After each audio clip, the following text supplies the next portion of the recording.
Grace. Grace and good evening. I know I'm on later than usual, but I trust that there are those of you that are up that could use some insight, some things to apply. I'm ecstatic to be alive. Several months ago, the Holy Spirit started a conversation with me about the subject of wastefulness, waste and wastefulness. And obviously, I consider myself a serial investor, a serial businessman, an entrepreneur. The Lord has blessed my wife and I to have several very successful ventures that we have invested in. But when anybody takes on a career or a position of investment, the risk is waste. Because there will be things, there will be opportunities, there will be openings that will merit or draw or provoke the investor in you to pour in. And sometimes if an investor is not focused or is unclear about what they anticipate and or what they expect as a byproduct of their investment, when it does not yield what they anticipate and or expect or believe for, they get discouraged. And then what ends up happening is they end up stopping investing. They stop. Now, this is with real estate. This is with the stock market. This is with anything, people, relationships. One of the things you're going to land on as you grow and as you mature in the journey of life is you're going to find out that life is about, or part of life is about investment and what you're willing to put in and what you want out of what you put in. Don't worry about that guy. And, but more importantly, than what you put in is what you want, expect, anticipate as a byproduct of what you invest. So there are many of you that are watching me that have never really granted or considered what investment feels like, what it costs, what it means to you, and but also being able to hold yourself accountable, both emotionally, psychologically, relationally, from your expectation from investment. So let's frame this way before I go into what I'm really talking to you about. If I invest, I expect. It's simple, but I want you to let it hit you. If I invest and where I invest, I expect. Whether I acknowledge it or not, whether I know it or not, whether I express it that way or not, if I've invested anything, time, energy, effort, money, sacrifice, hope, words, space, proximity, my investment, believe it or not, is a manifestation of some form of expectation. I invested because of what I believed it could do. I invested because of what I believed it should do. I invested because I thought or think that I am able to see an opportunity where other people see a problem, or I see an opening where other people see a complexity or a complication, and I'm an investor. I invested. I could go on and on and on and on and on about the different types of life investments and the different ways that people can invest. But investment is a serious subject matter because if you think about it, give and take, sowing and reaping, seed time and harvest, all of that are concepts of investment and reaping. And the obvious conversation is about expectation.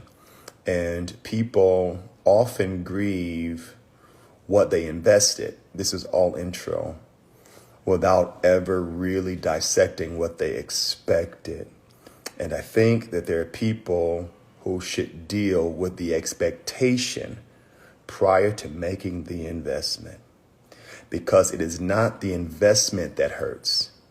It's the outcome that hurts.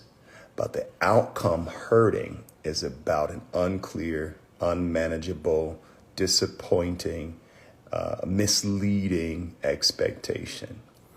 And there are people who spend their lives on a peer level, a professional level, a spiritual level, and a business level in cycles of consistent giving, investing, and they never align their expectations. And they never settle on the fact, and I want to reiterate the phrase fact, because there is no such thing as investment without risk. If you're going to invest on any level, in any way, in any format, for any reason, you're taking a risk. All right, so let's set this as the secondary item. Not only have I expected where I invested, I have risked where I've invested. So I've given you two categories of things that I might need you to consider. If this is way too deep for you, reconsider it later when you're ready for it or rewatch it. You've got two categories of things that you've got to deal with. If you're going to invest, you've got to deal with what you expect, and you also got to deal with what you're willing to risk.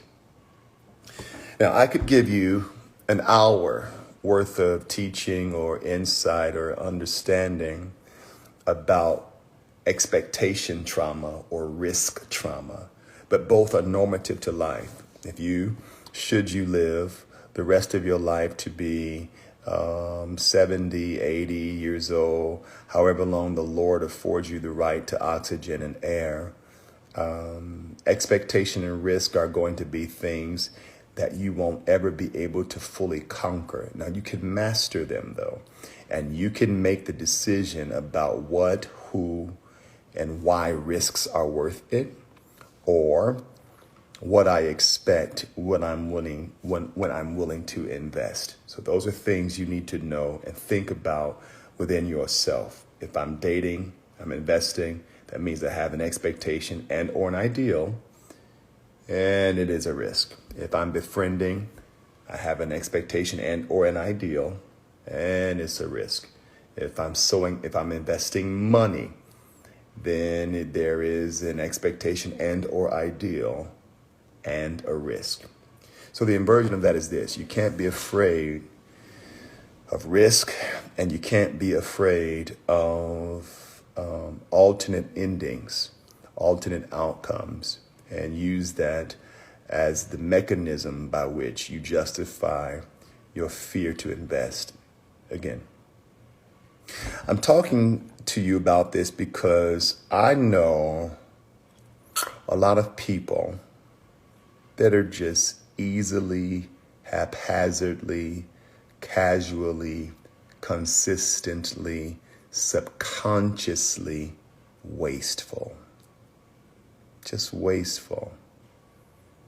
Money everywhere, emotions everywhere, words everywhere, time everywhere, thoughts everywhere.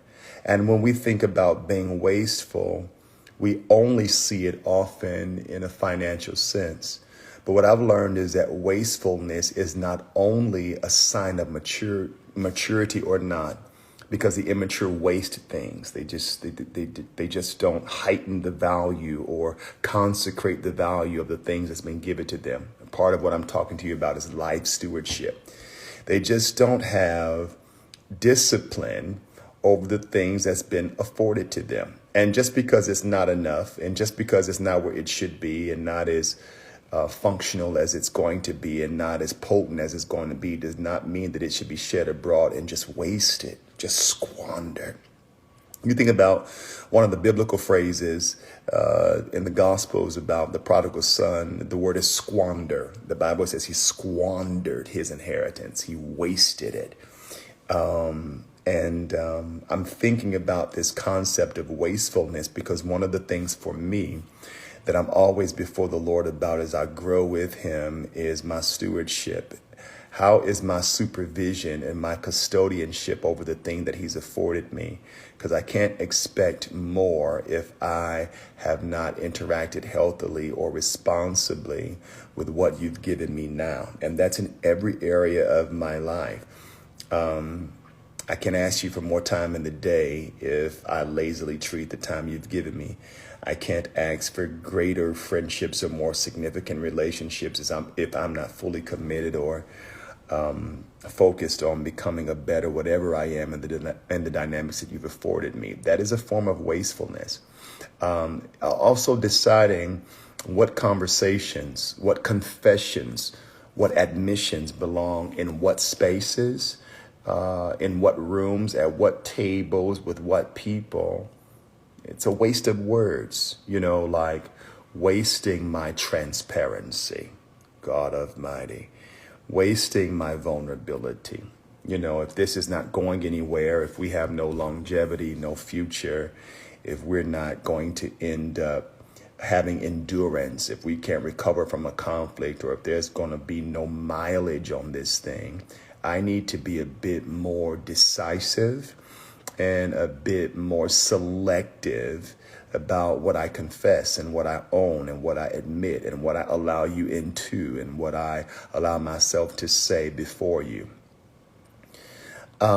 So this issue of stewardship now is taking a real deeper turn as I mature and grow in God, because I don't just see it as a matter of millionaire status and as a matter of a successful company or an entity. I think stewardship is an emotional issue, honestly. And then I think it goes from emotional to psychological. And then I think that it goes from emotional to psychological, and then we must make it a spiritual matter and a spiritual issue, so that it can hold us accountable psychologically and or emotionally, and then manifest in our life or materialize in our life as expressed through our decisions and our relationships. Our stewardship is going to be expressed through our decision making and our relationships. By the time we understand that we need to make a budget and stick to it, that we need to save money and stick to it, we're realizing that the reason that we were not able to do it to begin with was probably emotional or spiritual. You're not saving the amount of money that you should be saving just because you don't have the amount of money you want. There might be some type of emotional breach or laceration that makes you spend money emotionally. Invest time emotionally in response to a bad day, in response to a letdown or a disappointment or something like that. And then you allow yourself the room to just have a treat all the time. But you know what's odd? It's going to always be at your expense. Yeah.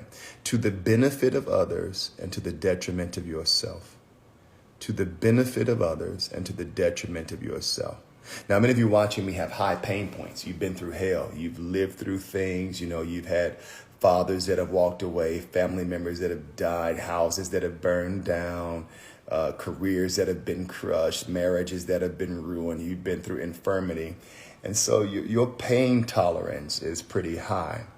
But I know a lot of people with a high pain tolerance that's deceived in the realm of their stewardship and in life, and how to supervise and take care and grow what God has given them. I hope this is not too vague or ambiguous and that you're able to apply this to your life. And so when we're dealing with the subject of wastefulness, I'm going to give you some PowerPoints or some bullet points and then give you what I really want to talk to you about. You can't have more if you don't know what to do with what you have. It's general, it's plain, it's blunt, it's brute. You cannot have more if you don't know how to treat what you have. It is your disrespect of what you have. The disrespect of what you have that disqualifies you from being able, watch me, to easily disperse what you have. You can't distribute what you disrespect. If I disrespect it by acting casually with it, walking nonchalantly with it, I expected the numbers to go down because nobody wants to talk about stewardship. If this were a prophetic activation, y'all be on here with your tallits and your tablecloths. But if I disrespect what I have, my gift, my talent, my capacity, my heart, my intelligence, if I dishonor it, then I'm going to indiscriminately disperse it. But by the time I've given it away, it won't matter and it won't mean anything and it won't land in the way that it should land in the life of a person. So a lot of us are giving people a half-baked version of ourselves because we are unwilling to nurture, care for, supervise, and steward what we have before us. All you need for the next place in your life is what you've got now. Hear me. All you need is what you have now. But it's up to you to grow it, to groom it, to cultivate it, to nurse it, to nurture it, to position it. But most importantly, and probably most difficult, protect it. Because protecting it is going to mean some sacrifice, some separation, some focus, some concentration, some discipline. I said all that to get to here. Pigs and pearls. Pigs and pearls. Pigs and pearls and pearls and pigs. Pearls and pigs and pigs and pearls. Bruh. That whole concept that Jesus gave about casting your pearls before swine and the warning to not do so is very profound. It has brought me to a point of sobriety at several points in my life, my ministry, my career, my business world, my friendship life. It has brought me to several places of accountability when I feel like I was the one in pursuit and I was the one in investment posture and I was the one calling and I was the one reaching and I was the one racing and chasing and all that. It's brought me to a point of measurement in why I do it and run after it and chase it and give it. Jesus said, don't cast your pearls before swine. Or if you do, the latter part of this is the most important. They'll turn and they'll attack you. They will turn and attack you. Now, one of the things that you need to know about pigs, I've said this before, I'll just give you a crash course in this, is that pigs have an indiscriminate appetite, which means that a shoe tastes just as good as a plastic bottle, and a plastic bottle tastes just as good as a chair, and a chair tastes just as good as tobacco, and tobacco tastes just as good as anything. They've not had a trained appetite or digestive system to separate, distinguish, honor, reverence, revere that costs anybody anything. Pig people do not care about what it costs to feed them.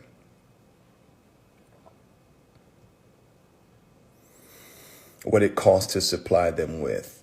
That's why they survive in slop. You know, they're able to be fed by whatever is offered to them. No allegiances, no alliances, no loyalty, no distinction, no cravings even. Just hunger. Ruthless, directionless, depthless, meaningless hunger. I'll eat whatever is around me. That's what a pig is and does. And pearls are costly. Pearls are costly. So I'm talking to you about the subject of waste and stewardship and life stewardship as a form or as a conversation, topically speaking of life management, because I'm concerned. I'm not the only one that's lived through this. People don't quite understand what it costs to invest. You see, the thing about investment is this. You had to have amassed something in order to have the resource, the reservoir, the ability, the wherewithal, the capability to invest. You don't invest from nothing. So that means you had to suffer in order to sow. You had to store it in order to seed it. You had to amass something, save something for a different time in order to make it matter, in order for it to matter in a moment or in a place or in an opportunity or in a season where it was relevant or relative. And so I'm concerned about waste and being wasteful, and then maybe understanding or interpreting that some of our attacks, should we address them that way, being because of how indiscriminately we sow and give without boundary, talk without limit, relate without definition, interact without limitation, commit without measurement, or just redefining or reconsidering all of that. So I know y'all like bacon and ham and pork chops and hog maws and all of that, but let me just share something with you. You've had enough pig years. Make sure that your suffering matters to people. Make sure that your study matters to people. Make sure that your research can be made use of, and that your fasting is respected, and that your submission is respected, and that it does what it's supposed to do. And that's whether it's in an idea, a concept, a friendship, a romantic interest, a business, a relationship, a church. So well. Now, it is dangerous to not sow, but you don't want to cast your pearl before swine. You matter. What the Lord taught you mattered. What you came out of mattered. What you obeyed God to do mattered. Who you become matters. How God healed you mattered. What you lived through mattered.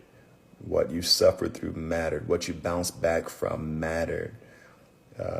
Your encounters with God mattered. Your education matters. Your testimony matters. It matters. It matters. And should you ever be in an environment where none of that matters, and yet you're pulling from that place and you're expecting a harvest from that doesn't even respect that it matters.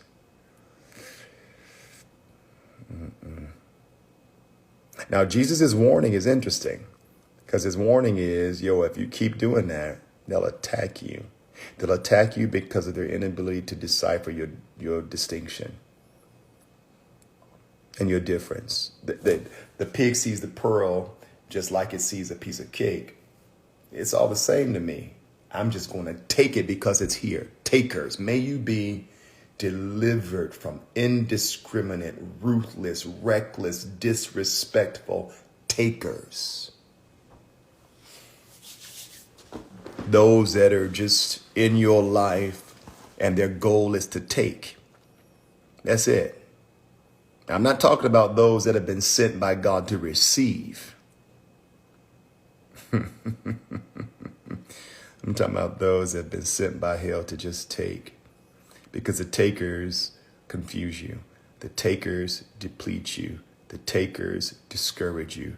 The takers make you not want to try friendship again. The takers make you not want to try love again. The takers make you quit on your church and teaching and wisdom. The takers so deplete you of energy that the only thing you've got energy for is survival. And if the only thing you have energy for is survival, there's no way in the world you're going to be strong enough to be who you're supposed to be in God, for God, and your potential cannot be reached. So this is a continuum of yesterday.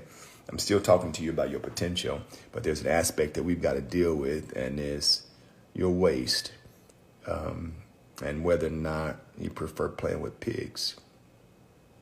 The prodigal son's story highlights how princes act when they leave and depart their native environment and they go and they squander it on pigs. But one of the translations of the Gospels also talked about him wasting his money on prostitutes, because I find that in many cases, wherever there is a pig, there is going to be prostitution. Selah. Somebody's going to sell something, or somebody is going to go on sale. So take yourself humbly seriously, and take your suffering and your testimony and take your guidance and your journey from the Spirit of God seriously, because it's supposed to be a seed and it's supposed to be sown in the direction of something that's supposed to profit and become advantageous to a destiny or anything like that. And I'm not just talking about church stuff, guys. I'm talking about this even in business, in entrepreneurialism, in commercial attitudes and acting. You got to think about that stuff. Does it make sense for me to seed and sow what I know, what I've learned, what I've researched? Is this going to yield, or is it going to attack me?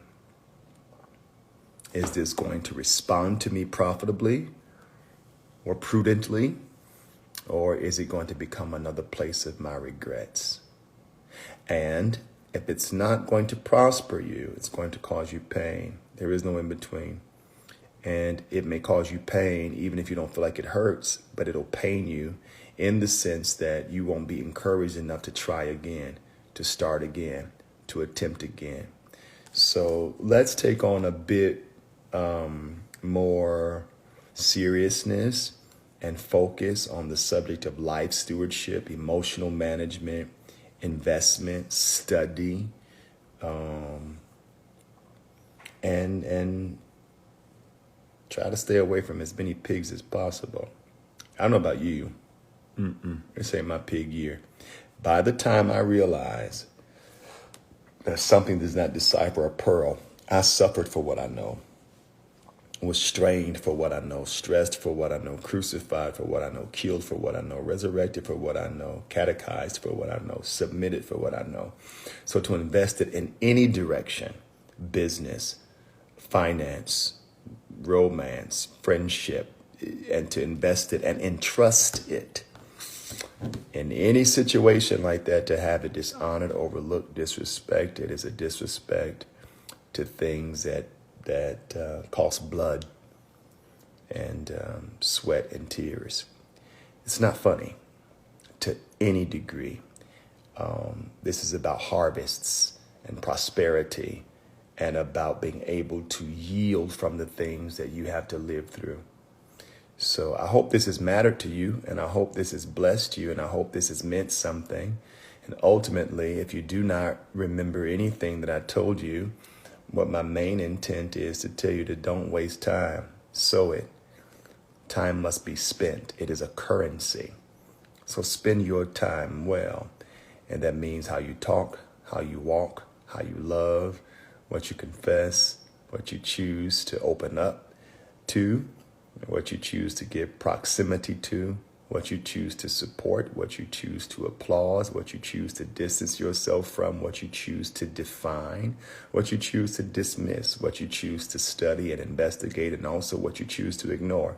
You have the right to choose it. And everything that you are, whoever you are, you need to just make better choices, because your boy is done with pigs. Yeah.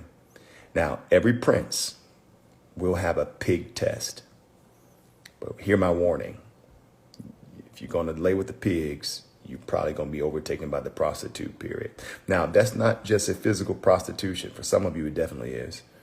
But sometimes it's the prostitution of opportunity, identity, pace, prostituted for your idea of success, accomplishment, fulfillment in life, all of that. The heart is deceitful in a lot of ways. And depending upon who you are and where you are in life, a lot of that stuff can lead you. But you should be led by the Lord, and you should take care of what you have in your stewardship now to know what to do with it and how to invest it. Okay, so I do indeed hope that you've been blessed by something I have said. And if you think that this is something, give me about 90 days, yo. And I might be pouring out probably the most fermented version of myself to those that will have ears to hear and hearts that are willing to be postured for the next level of this particular journey. Y'all want to, don't sweat it. I'm going to make sure that something is said and or done to change your world and to help you think differently into and about your future, because that's what I'm about. I don't want you suffering, and I don't want you having pointless pains.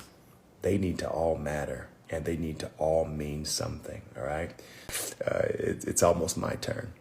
And when it's my turn, the game is over. So I got a lot of stuff dropping that I'd like you to be a part of, and I'd like you to know, and that's going to bless you and serve for the purpose and the advancement of the kingdom. Grace, abounding, astounding to you. And I hope you have a good night. All right. I'll talk to you guys soon. Peace.